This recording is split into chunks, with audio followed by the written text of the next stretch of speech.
Hi guys, this is Leela. Welcome to my channel leelawebdev. So in the previous video we have learned about the custom writable stream. So let's try to enhance this a little bit.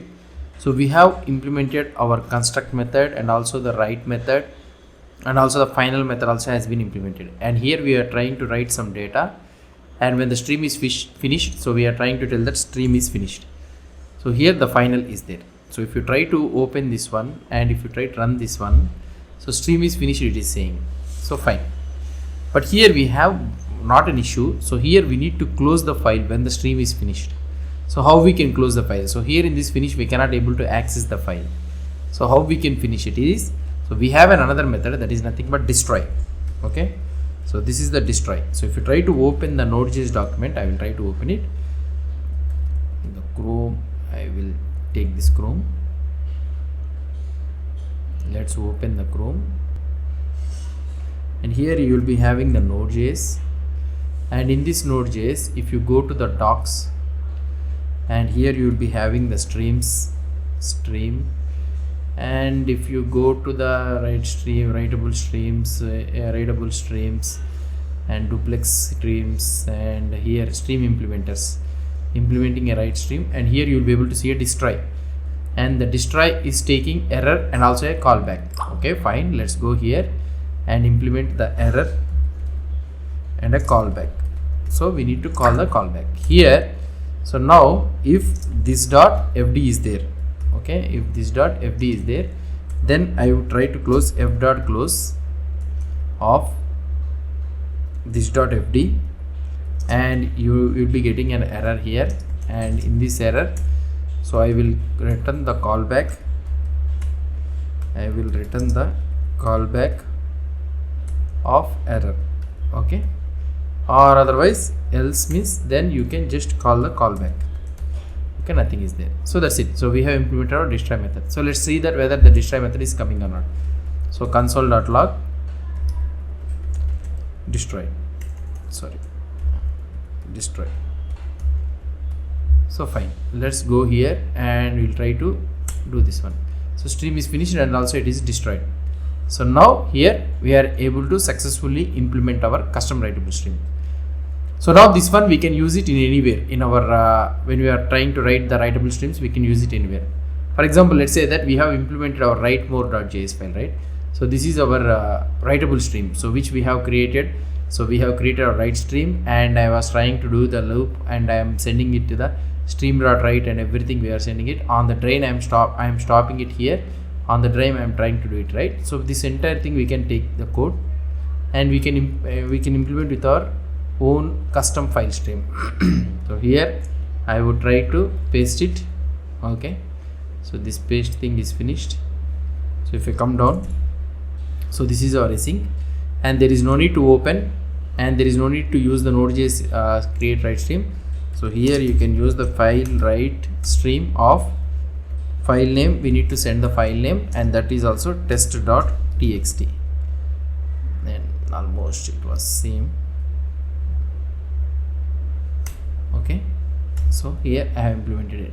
So let I is equal 0 before buffer.end stream write many j is equal 1 and drain and everything. So this everything is correct, and file handle there is no need to do the file handle, and finish is done. So that's it. So this like this we can implement it. Now if you try to see the output for this one, so let's try to see this one. So it is trying to write the buffer here. So this is all coming, how many times the stream is trying to write it. So here somewhere we have written this one, right? So draining, how many times it is trying to drain.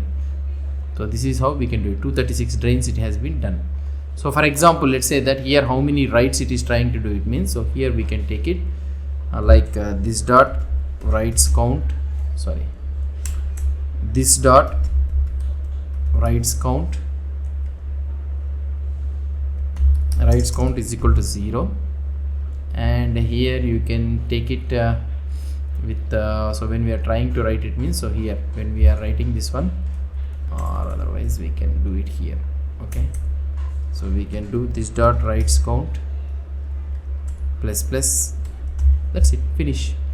And when this entire thing is finished, when this entire finish means, so here I will try to write console.log this dot writes count.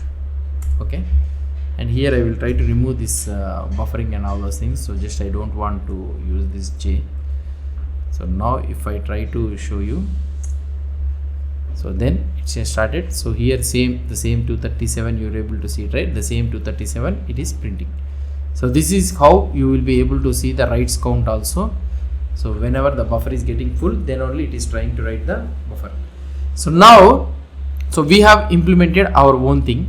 Okay, now let's try to see the memory pressure, how it is handling the memory pressure. So if you go to the task manager, okay, I will try to take the node, and this time I will give some little bit bigger, okay, 0 and 0.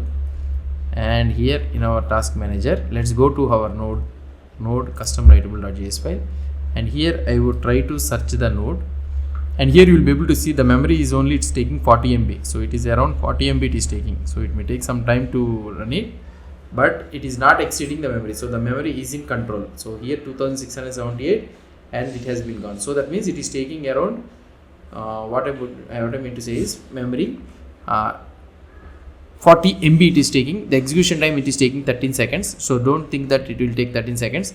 So it depends on the system and the number of cores and the type of process it is running in the backward by the OS.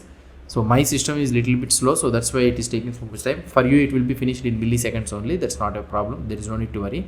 There are multiple processes that are running in my system, and the execution time is also taking less only, and the memory usage is also taking less only, and the CPU usage is also less only. So this is how we will be maintaining. So this is how we will be writing our custom writable class, stream in the node.js. So here what we have did, so we have used our write stream, and we have used fs, and we have created a class which is extending writable, and this is the constructor, and this is under construct method, so which will execute immediately after the constructor initialization is completed. So here whatever the state initialization and all those things you want to do, it means you need to do it in the construct. And this is the main method, write method, so which you are, whenever the stream.write is executing, so this is the method which will get executed. And here the underscore final also we are trying to do it, and here underscore destroy, so this one will be executed at the time, so when the stream has been finished. And this final means when you are trying to call the stream.end, then this final will be executed. And at the last, so you will be able to get a finish event. So here this finish event will be executed. So don't ever call here the event listeners like this dot emit or something like that. That is not a good practice. That's a bad practice. So here if you go to here, so let's try to check the implementing our own writable stream. So what are the things implementing a writable stream? So here if you try to check it, so we have used this underscore construct with a callback, and we have used underscore write with the chunk encoding callback also we have used it. So write ev also is one of the things, something like an write only. So here destroy we have seen it, final we have seen it, and errors also we can able to handle it. And they have given one example. So decoding buffers they are trying to give it. That's it, finish. So now we are going into the writable stream. So this is how we will be implementing our own writable stream. Hope you understood about this concept. So if you have any doubts or any suggestions, please post the comments below to this video. And if you like this video, please do support me by subscribing to my channel. Thank you.